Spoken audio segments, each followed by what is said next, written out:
Alright, this goes out to Miss Sony's Monday morning class. Let's get to work. What we're studying today is something called functions. Now, if you were thinking about the word function outside of a math class, you'd probably think to yourself, a function is something that something does. You know, the lawnmower makes the grass shorter.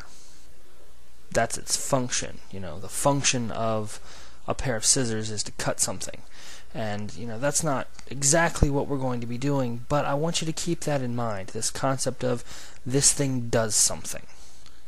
So when you look at these things in the future on your paper, I want you to look at them and think, okay, that does something. But this is a math class, so obviously we're going to get a little more specific than that.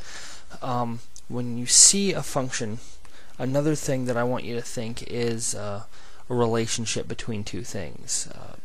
One thing depends on another. If we go back to like 5th grade geometry, we talk about the area of a rectangle. We can say now that the area of a rectangle is a function of its length and width.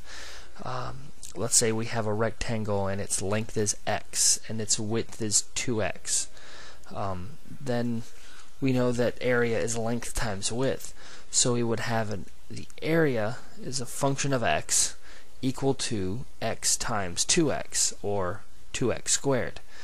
And that would give us a relationship. And we can see kind of how the area is dependent on that value of x. It's determined completely by that. Later we'll see something called the vertical line test. That's something that we'll use to show whether or not something is actually a function. And we'll see that if something fails the vertical line test, that means, you know, it's not completely determined by our x or whatever it's a function of. There's one other thing I want you to know in the overall basics, and that's some of the new terminology we're going to be using. When we talk about, let's say, a function, the function we'll use most of the time is f.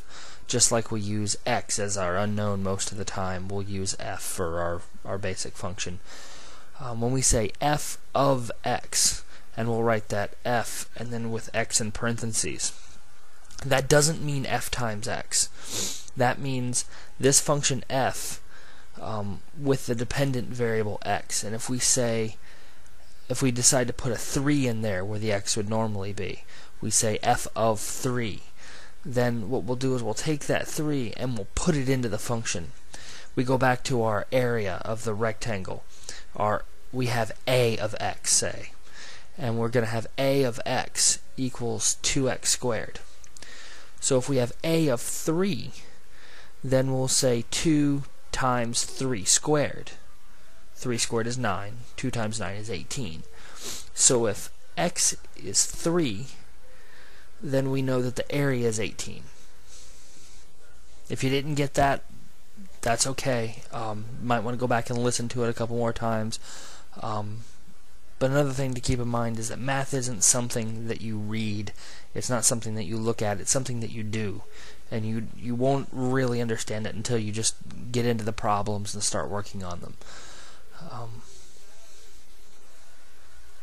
I'll go through our area example one more time to give you another example of how to evaluate a function. Let's say our x was 5. So if we want to evaluate our area of this particular rectangle at a of 5, you take the 5 and you put it in for x in the 2x squared. So x equals 5. X squared is 25. Then 2 times 25 is 50. So a of 5 is 50.